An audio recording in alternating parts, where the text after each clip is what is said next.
petites bulles, bienvenue dans la bulle de Virgie, j'espère que vous allez bien. Mais écoutez, moi ça va fort bien. Je vais reprendre aujourd'hui un tarot, celui-ci, c'est le nom de Enchantment, Everyday Enchantment Tarot. C'est une grande boîte, je crois que vous connaissez le dos maintenant des cartes. On va voir un petit peu à quelle sauce nous allons être mangés et quelles sont les énergies du moment. J'espère que tout se passe bien pour vous, que ce mois de décembre commence bien chez vous. Enfin, maintenant, vous allez me dire, il est déjà bien entamé, il faut bien entamer. Ça passe assez vite. Alors, je vous avoue que je suis un petit peu, pour l'instant, en grand questionnement. Je n'ai plus trop fait les tirages mensuels parce qu'il y avait peu de vues. Donc, quelque part, c'est énormément de travail pour finalement en avoir peu de retours, j'ai envie de dire. Donc du coup, j'ai pour l'instant plutôt privilégié ce temps-là pour moi que pour la chaîne, en me disant que de toute façon, ça n'avait pas l'air d'apporter grand-chose à la chaîne. Et ici, je m'interroge effectivement sur d'éventuels tirages pour 2022.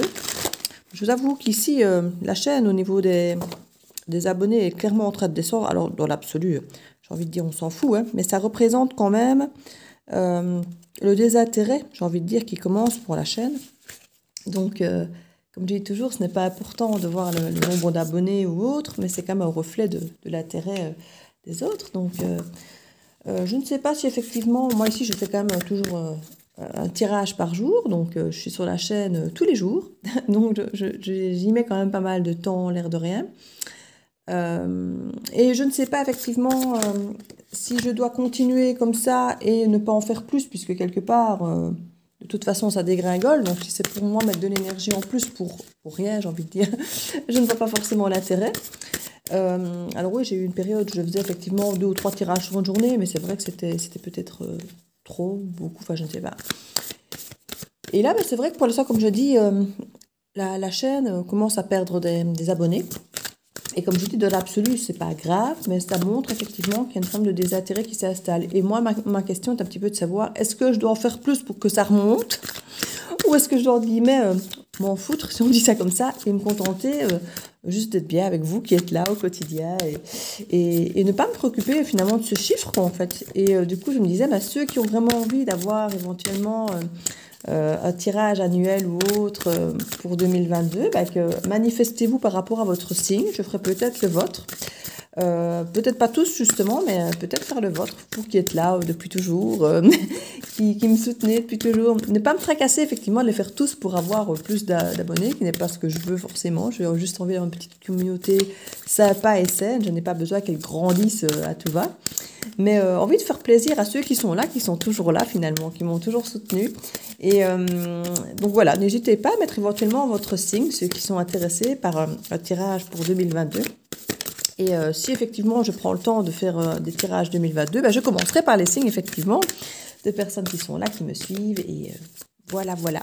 Donc c'était le petit message du jour. J'espère que ce ne sera pas mal interprété, hein, parce que bon, c'est pas volontaire de me désintéresser. Je ne me désintéresse pas du tout de la chaîne, comme je dis.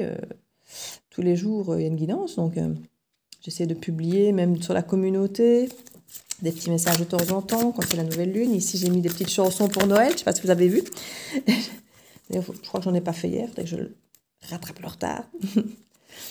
Donc, c'est vrai que je nourris quand même Facebook, Instagram, TikTok et puis YouTube. Donc, je crois qu'au niveau de la chaîne, je nourris quand même tous les trucs que je peux. Donc, je ne fais pas rien.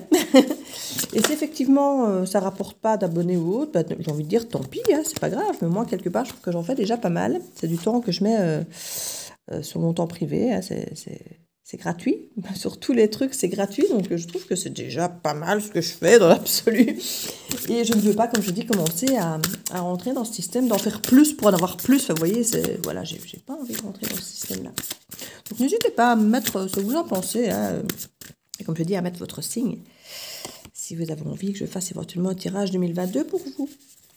Enfin, pour guide en général, bien sûr. Ce ne sera pas du privé, vous savez.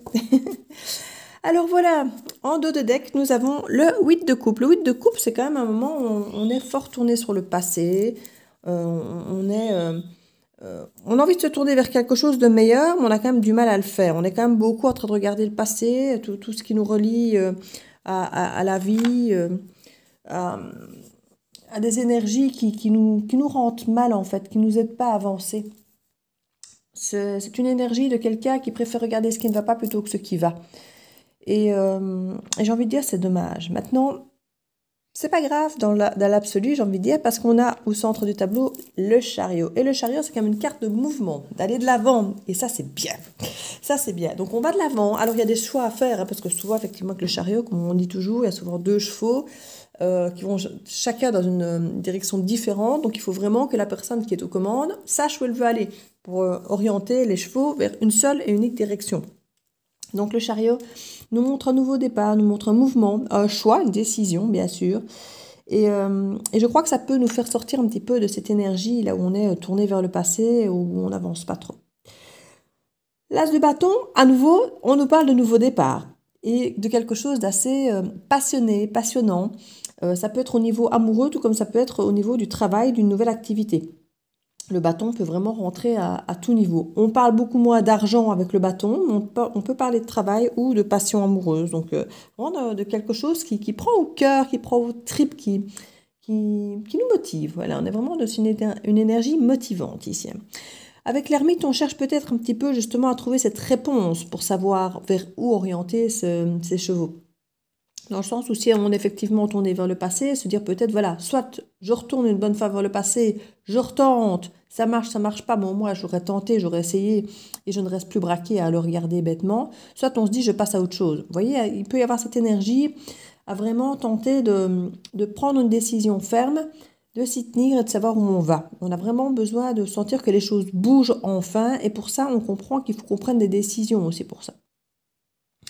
Alors ici, on a le cavalier de Pentacle. Alors c'est quand même, comme on dit toujours, le cavalier le plus lent, mais c'est aussi un des seuls qui arrive à bon port. Donc n'ayez pas peur, si effectivement les choses sont lentes, que vous avez l'impression que ça stagne, que ça n'avance pas bien ou vite assez à votre goût, ne vous inquiétez pas, c'est celui qui arrive au bout du chemin. Alors oui, il prend le temps. Pourquoi? Parce que c'est un cavalier de la terre, hein, et la terre prend toujours son temps. Mais pour bien faire les choses, pour ancrer, pour semer, pour créer des racines. Donc c'est une bonne chose, j'ai envie de dire. Alors comme je dis, ça peut être frustrant parfois, mais ça peut être une bonne chose. Alors ici, avec le 5 de coupe, on a le côté frustrant. On a les regrets, les remords, tout ce qui est un petit peu, une fois de plus, lié au passé. Hein. On a vraiment des énergies avec celle-ci et celle-là liées au passé, où on a du mal à détacher son regard du passé, et on a du mal à aller de l'avant, et on préfère regarder ce qu'on a mal fait, ou ce qu'on n'a pas fait, ou ce qu'on a manqué dans le passé, plutôt que de se tourner vers l'avant. Et ça, c'est dommage. Ici, avec ce roi de Pentacle, clairement, on nous dit qu'on peut vraiment être abondant, que ce soit dans la sécurité, que ce soit financier, ou dans l'assise, dans le confort de vie, dans le fait d'être rassuré. Il y a vraiment quelque chose à aller chercher ici qui peut vraiment être très bien. Alors on voit en dessous de cette carte effectivement du roi de Pentacle, on voit l'ermite. Donc on voit qu'il y a une forme de retrait, peut-être pour réfléchir justement à comment devenir effectivement ce roi de Pentacle stable dans la sécurité, où on se sent rassuré et dans l'abondance. Et ici avec le page d'épée, on voit qu'on va s'informer. On va s'informer pour peut-être justement avoir les bonnes bases, les bonnes informations pour pouvoir faire un petit peu notre retrait en ermite et pour avoir les bonnes informations pour pouvoir décider, pour pouvoir réfléchir, pour pouvoir analyser, pour pouvoir s'écouter. L'ermite est un peu plus pour moi dans l'analyse que dans le côté s'écouter soit au niveau de l'intuition. Mais il sait faire les deux. Hein. Il est capable des deux malgré tout. Mais il est plus dans le côté analytique, j'ai envie de dire. Pour moi, on est plus proche de l'épée avec l'ermite que de la grande prêtresse, quoi. Mais ça reste, comme je dis, quelqu'un, l'ermite, qui s'écoute lui, qui se pose des bonnes questions, qui ne se laisse pas influencer par l'extérieur, en tout cas. Que ce soit son mental ou son instinct ou son intuition, il ne se laisse pas influencer par l'extérieur. Mais il sait écouter toutes les informations de partout, pour ouvrir le champ des possibles, pour voir tout ce qu'il y a à voir, pour entendre tout ce qu'il y a à entendre, et puis alors après, il fait son tri. Ça, c'est bien. Alors ici, comme je vous disais, nous avons le cavalier de Pentacle qui est assez lent. On voit qu'il y a un nouveau départ très passionnant. Mais on voit ici qu'il y a un 10 d'épée. Donc on peut avoir quelque chose qui nous a longtemps blessés, qui nous a mis à terre. C'est le 10 d'épée, c'est quand même assez douloureux, c'est quand même assez dur. Et c'est pour ça qu'on avance doucement vers quelque chose de neuf. Parce que justement, on ne veut plus faire des erreurs, on va aller vers quelque chose qui nous passionne, on va aller vers quelque chose qui nous porte. Et on ne veut plus faire d'erreurs, de se tromper et de souffrir. Et c'est pour ça qu'on va avec lenteur. Mais ce n'est pas une mauvaise chose, hein. Mais il y a ces cartes des énergies du passé, ici, de souffrance du passé, qui nous font avancer doucement. On a la justice ici, donc c'est bien, on a l'équilibre, on a envie de... Il peut y avoir quelques conflits qu'on nous dit ici, mais... Oui, mais il y a une sagesse ici, il y a une sagesse avec le hiérophant, et certains n'ont peut-être pas bien avec tout ça. En fait, il y a vraiment des personnes qui sont encore raccrochées par un fil avec le passé et qui les empêche d'avancer et qui s'auto-mutilent, qui s'auto-flagellent, qui s'auto-démotivent à faire plein de choses qu'ils pourraient faire parce qu'il y a cette peur de reproduire des choses du passé, cette peur de se tromper à nouveau, cette peur de souffrir à nouveau. Et du coup, on avance, mais doucement, pour bien faire, pour ne plus se tromper. Et ça, c'est bien. C'est une bonne chose. Pas d'avoir peur, mais d'avancer lentement. Parce que c'est vrai que la peur ici, si vous voyez qu'elle est concrète encore dans le présent, elle est justifiée. C'est une façon de se préserver, de se protéger. Mais si ça n'a plus lieu d'être, que c'est juste le passé, des peurs résiduelles qui vous empêchent d'avancer dans le présent, c'est dommage. C'est quelque chose qu'il faut vraiment essayer de travailler et d'éliminer, en fait. Ici, on a quand même le roi de bâton, hein. Donc, avec le roi de bâton, c'est quand même pas mal du tout. On est sur une énergie à nouveau assez puissante, comme on avait le roi de pentacle ici. Donc, on est là dans quelque chose de sécuritaire, de financier. Et ici, pourquoi pas financier, puisque, comme je disais tout à l'heure, le bâton, ça peut être du travail aussi, mais de passionnant, de porteur, de plein d'énergie, de charisme, de motivation. Donc ça, c'est très très bien. Si vous pouvez effectivement avoir un travail qui vous passionne et en même temps qui vous rapporte et vous apporte une forme de sécurité, c'est juste génial. Une fois de plus, on nous parle de ce page d'épée, hein, donc d'information, de s'informer, de prendre ses... Alors, il peut y avoir des gens qu'on observe, hein, pour un petit peu voir comment ils fonctionnent, pour savoir un petit peu sur quel pied danser, comment les aborder. C'est pas possible qu'il y ait ce côté un petit peu humain aussi, puisqu'avec le bâton, comme je dis, on peut être sur le côté un peu émotionnel, affectif. Donc on a peut-être besoin de voir comment l'entreprise fonctionne, si elle correspond à nos valeurs, en même temps si elle est vraiment rassurante. Enfin voilà, on joue un petit peu sur le côté financier, rassurant, et en même temps sur le côté passionné, passionnant. Donc il y a vraiment des décisions à prendre par rapport à ça ici. C'est écouter pour savoir si c'est vraiment ce qu'on veut en fait. Si c'est vraiment le départ qu'on veut, parce qu'ici on voit quand même que c'est quelque chose de très passionnant. On s'écoute, on pourrait être artiste ou quelque chose comme ça. Et c'est peut-être ça qui fait peur, c'est de se dire, oui, la dernière fois que je me suis écoutée, je me suis plantée. Et ici, ben, est-ce que vous êtes écouté, vous, à ce moment-là, ou est-ce que vous avez écouté finalement peut-être des besoins que vous aviez, qui étaient plutôt des besoins d'être rassuré par quelqu'un d'autre, ou la peur d'être rejeté par quelqu'un, ou la peur de devoir faire preuve, de montrer que vous étiez à la hauteur. Vous n'avez peut-être pas fait les choses pour vous avant. Et c'est peut-être ça qui était l'erreur, en fait. Ici, on vous demande vraiment de vous écouter, vous, et de faire vos choix pour vous. Et ça change tout, hein. Alors, je vais prendre ici la sagesse des royaumes cachés. Hop. Alors, on nous parle de la prêtresse de l'autel. Préparation, prière, rituel sacré. On nous parle ici qu'effectivement, il peut y avoir une forme de lenteur. Pourquoi? Parce qu'il y a des choses à préparer, à analyser, à observer, à mettre en place. Oui, il y a des choses à s'assurer que tout va bien se passer, à faire correctement, que ce soit sur le plan administratif, que ce soit financier, que ce soit de poser des limites. Voilà, il y a toutes des petites choses comme ça à mettre en place ici. On nous parle d'assistance et de contrôle avec le roi cheval. Ici, pour moi, vous allez déléguer une partie de ce travail à peut-être d'autres personnes. Alors, c'est ça que je dis qu'il y a peut-être de l'observation pour voir si les gens qui voulaient... de par qui vous allez vous faire aider, s'ils sont valables, hein, si ce sont des gens de confiance. Parce que vous vous rendez compte que vous voulez contrôler un minimum les choses pour ne pas vous retrouver dans le même problème, mais si vous déléguez, ben, il faut être sûr que les personnes à qui vous déléguez vont faire les choses correctement. Donc il va y avoir peut-être des difficultés à déléguer parce que des problèmes de confiance, mais en même temps, ben voilà, il y a peut-être cette nécessité à prendre ça en ligne de compte, à déléguer ou pas et à analyser, de voir si vous pouvez faire confiance ou pas, à accepter le pouvoir de faire confiance et de parfois lâcher un peu de votre pouvoir pour laisser les autres un petit peu pouvoir déléguer auprès des autres aussi. Donc il y a peut-être quelque chose au niveau du pouvoir et du contrôle à lâcher ou pas. C'est vraiment à vous à voir l'équilibre que vous pouvez trouver pour être dans quelque chose qui vous rassure, mais pas, j'ai pas besoin de dire non plus à l'excès. Comme je disais, les peurs ne sont pas forcément contrôlées. Donc, gardez un juste milieu, vous sentir en sécurité, mais pas à l'excès dans le sens où il y a tellement de peur que vous êtes trop dans le contrôle. Vous voyez, il faut un juste milieu. Ici, on nous parle des yeux de la beauté avec l'attente favorable et la clarté. On revient sur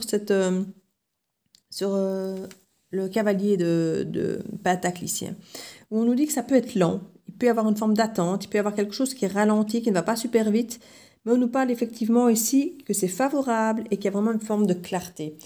On préfère aller doucement, attendre les acceptations à gauche, voir les analyses de ceci, d'avoir pesé le pour et le contre, d'avoir observé comme il faut, pour pouvoir prendre des décisions. Et ça, je trouve que c'est très sain. Donc, il n'y a vraiment pas de souci par rapport à ça.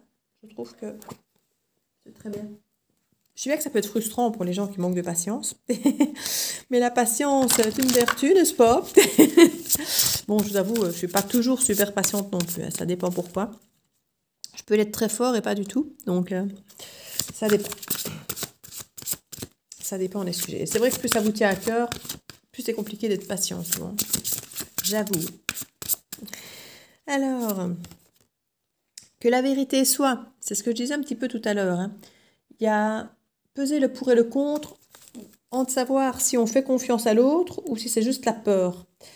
Si on délègue à l'autre ou si on veut juste garder nous le contrôle, nous surtout, parce que ça nous rassure de garder le contrôle surtout. C'est là que je dis qu'il faut trouver le juste milieu. Et c'est là qu'il y a votre vérité quelque part. Hein.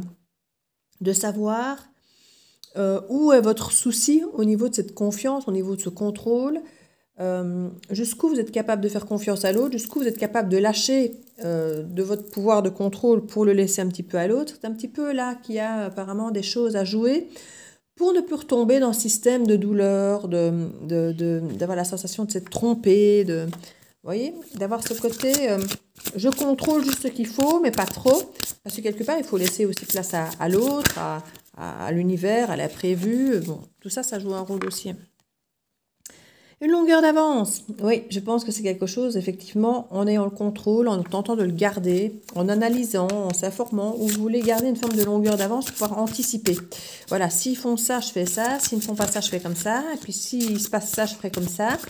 Et c'est bien, hein, mais une fois de plus, ça peut réserver certaines surprises dans le sens où on va prévoir mille façons différentes de rebondir et c'est la 1001e à laquelle on n'a pas pensé qui va arriver. Et c'est ça la magie de l'univers, quelque part. Mais c'est vrai que d'avoir un petit peu anticipé certaines choses, ça peut rassurer. Parce qu'on se dit, voilà, j'ai tout prévu. Même si on sait que c'est pas vrai. On est rassuré parce qu'on a l'impression d'avoir sous contrôle un maximum de choses. On se dit, voilà, s'il se passe ça, je fais ça. On est dans le pentacle, on est dans la sécurité de vie où on est rassuré. On se dit, voilà, j'ai fait ce qu'il fallait. En tout cas, selon moi, selon ce que je suis, selon ce que j'ai pu analyser, dans ce que je peux faire, dans mes capacités, j'ai l'impression d'avoir fait le maximum de ce que je peux faire pour me rassurer, pour être sûr que tout se passe bien. Et ça, c'est très bien de pouvoir anticiper, de pouvoir se rassurer soi-même et puis se dire, voilà, maintenant, advienne que pourra. J'ai fait ce que je devais. Maintenant, ce qui arrivera, c'est plus de mon ressort, c'est l'univers. On verra, on rebondira, on s'adaptera. Et de toute façon, tout ce qu'on a préparé ne sera pas vain, puisque même si c'est la 1001e chose qui se passe, il y aura quand même des petites ressemblances avec autre chose qu'on aura quand même prévu, donc on ne sera quand même pas totalement dans le flou. Ici, on a l'observateur, et ici et maintenant.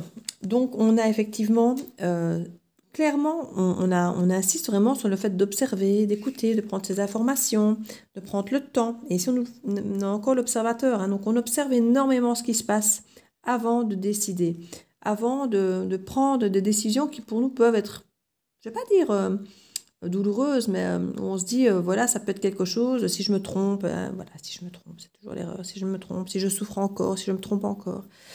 Et ici, donc, il y a énormément ce côté observateur, mais on nous dit ici et maintenant. Donc, il faut observer, non les choses du passé, mais ce qui se passe maintenant. Comme je vous disais tout à l'heure, avoir peur, si les choses du présent vous ramènent à des signes, effectivement, de choses sur lesquelles vous n'avez pas été bien par le passé et quand vous voyez que les signes sont toujours les mêmes, que rien n'a changé, alors quelque part, effectivement, protégez-vous.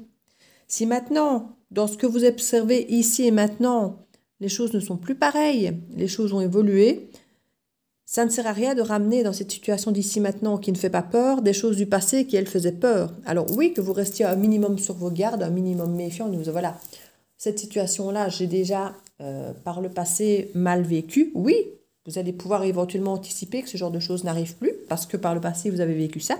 Mais ça ne peut pas vous empêcher aujourd'hui, maintenant, d'avancer. Donc c'est ça qu'ici, il y a vraiment ce côté à faire la part des choses entre les peurs du passé et le présent. Est-ce que ces peurs-là du présent sont juste ramenées du passé parce qu'elles sont encore fortement gravées en moi? Ou est-ce qu'elles sont encore vraiment très présentes dans tous les signes du présent? Et à ce moment-là, vous avez raison de vous méfier et de vous protéger, bien sûr. Alors, là-dessus, une petite carte. Qu'est-ce que je vais mettre? Parce qu'on est quand même sur des choses du passé, sur la peur. Qu'est-ce que je vais peut-être mettre ici? Je réfléchis. Bon, on va mettre ça.